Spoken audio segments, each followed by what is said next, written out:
పవిత్రములైన ఈ పరమ రహస్యములను కొనియాడ యోగ్యమటకు మన పాపములను ఒప్పుకుందాము.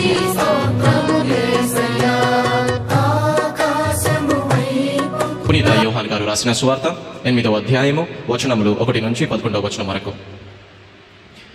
యేసు ఒలీవ పర్వతమునకు వెళ్ళెను. తెల్లవారగానే ఆయన దేవాలయమునకు రాగా ప్రజలు ఆయన యొద్దకు వచ్చిరి. ఆయన కూర్చుండి వారికి బోధింపసాగెను. అప్పుడు ధర్మశాస్త్ర బోధకులు పరిసయ్యులు వ్యభిచారమున పట్టుబడిన ఒక స్త్రీని తీసుకుని వచ్చి అందరి ఎదుట నిలువబెట్టి, బోధకుడా, ఈ స్త్రీ వ్యభిచారమున పట్టుబడినది. ఇటువంటి స్త్రీలను రాళ్లతో కొట్టి చంపుడని మోషే ధర్మశాస్త్రమున ఆజ్ఞాపించెను. ఈమె విషయమై నీవు ఏమందువు అనిరి. వారు యేసు మాటలో తప్పుపట్టి ఆయనపై నేరారోపణ చేయుటకై ఇట్లు అడిగిరి. యేసు వంగి వ్రేళ్లతో నేల మీద రాయసాగెను. వారు పదే పదే అడగగా ఆయన లేచి, మీలో పాపము చెయ్యని వాడు మొట్టమొదట ఆమె మీద రాయి వేయవచ్చును అని చెప్పి మరలా వంగి నేల మీద వ్రేలితో రాయసాగెను. ఆ మాటలు విని అచుట ఉన్న వారు పెద్దలు మొదలుకొని ఒకరి వెంట ఒకరు వెళ్ళిపోయిరి. అందరూ వెళ్ళిపోగా ఎదుట నిలిచిన స్త్రీతో యేసు మాత్రమే ఉండిపోయెను. ఆయన తల ఎత్తి, అమ్మా, వారందరూ ఎక్కడ?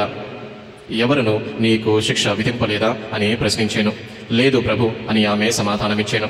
అందుకు యేసు, నేనును నీకు శిక్ష విధింపను, వెళ్ళుము, ఇక పాపము చెయ్యకుము అని చెప్పాను. ఇది క్రీస్తుని సువిశేషము. అవన్నీ పెట్టిన తర్వాత పప్పుచారు పెట్టడం మర్చిపోయారనుకోండి, ఆ పప్పుచారు కోసం అడుగుతాడు అనమాట. అన్నీ బాగానే ఉన్నాయి కానీ పప్పుచారు లేదా అని.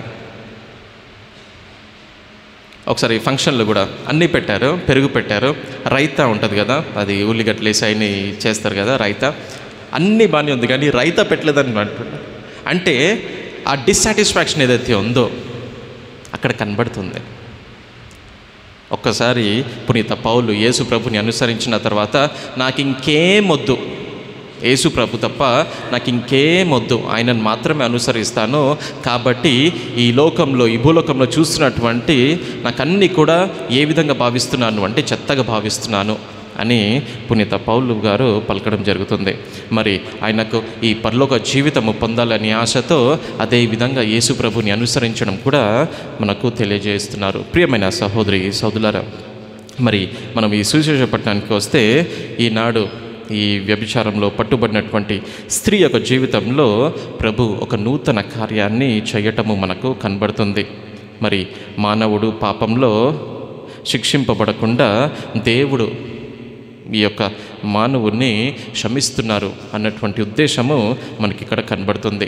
మరి ప్రియమైన సహోదరి సహోదరులారా, ఈనాటి సువిశేష పట్టణంలో ఈ యొక్క సంఘటన మనం చూసినట్లయితే ప్రభు పెద్దగా ఏం మాట్లాడలేదు.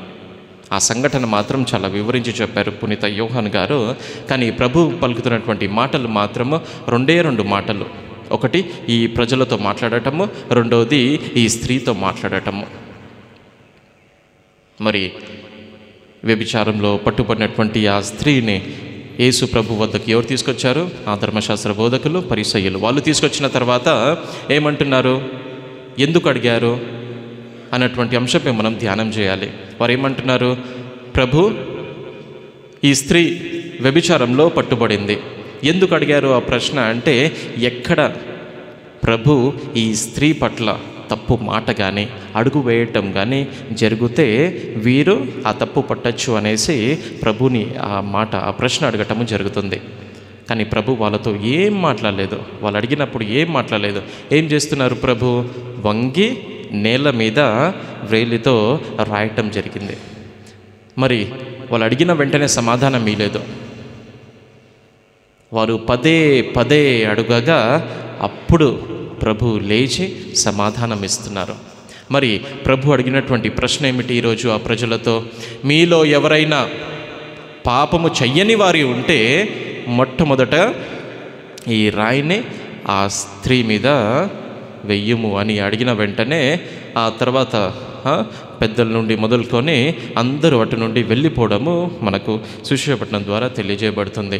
మరి ప్రియమైన సహోదరి సహోదరులారా, ప్రభు ఆ ప్రశ్న అడిగినప్పుడు మనము ఆలోచిద్దాము, అక్కడ పాపం చేయని వారు ఎవరైనా ఉన్నారా?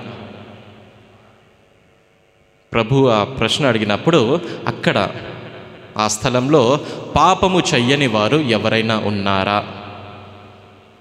ఎవ్వరు లేరా? ఒక్కడే ఉన్నాడు తెలుసా? ప్రభువు మాత్రమే ఉన్నారు. పాపం చేయనటువంటి ప్రభువు మాత్రమే ఉన్నారు. మరి ఈ ధర్మశాస్త్రం ప్రకారంగా, మోషే ధర్మశాస్త్రం ప్రకారంగా రాయి తీసుకొని ఆ స్త్రీ మీద వేయాల్సిన రైట్, ఆ హక్కు ఎవరికి ఉంది? ఇప్పుడు యేసుప్రభుకు ఉంది. కానీ ప్రభు ఆ పని చెయ్యలేదు. మరి ఈ బైబిల్ గ్రంథం గురించి కొంతమంది రచయితలు ఈ విధంగా రాస్తున్నారు. ఏమిటంటే, వాళ్ళు అడిగినటువంటి ఆ ప్రశ్న, ఈ వ్యభిచారంలో పడినటువంటి ఆ స్త్రీ పట్ల అడుగుతున్నటువంటి ఆ ప్రశ్నను ప్రభు వ్రంగి నేరం మీద రాస్తున్నప్పుడు ఏం రాశారు అని ఒక సందేహం కలిగిందంట. కానీ ఒక రచయిత ఏమంటున్నారంటే, ప్రభు రాసేటప్పుడు అక్కడ ఉన్నటువంటి ప్రజలు ఎవరైతే ఉన్నారో వారి యొక్క పాపములు రాస్తున్నారు అని ఒక రచయిత ఈ విధంగా చెప్పడం జరుగుతుంది.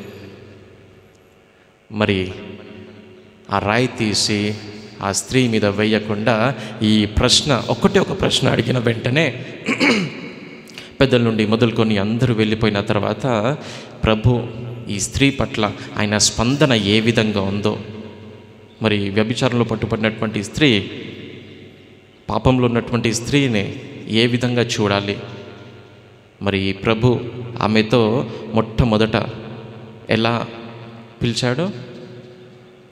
ఎలా? అమ్మా అమ్మ అని పిలవటం జరుగుతుంది. ప్రియమైన సహోదరి సహోదరులారా, మామూలుగా వాళ్ళ యొక్క వయసు మనం చూసినట్లయితే ప్రభువే ఆ వయసులో కొంచెము పెద్దవాడు అని మనకు తెలియజేయటం జరుగుతుంది.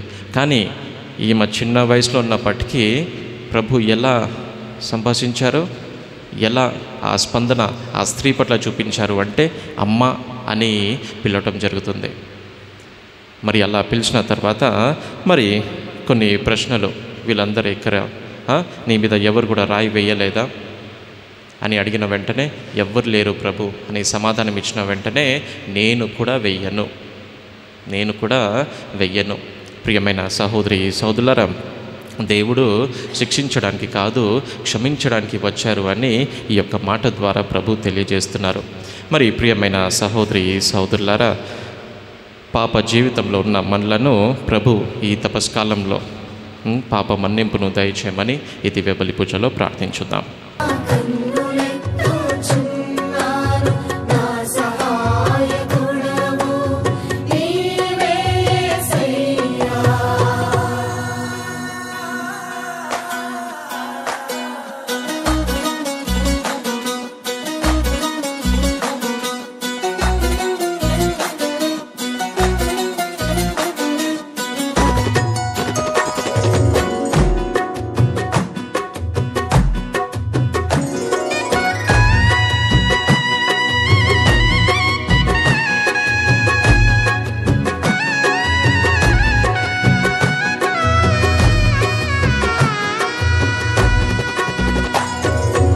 ఆకాశం వైపు నా కన్నులెత్తుచున్నాను, నా సహాయకుడవు నీవే.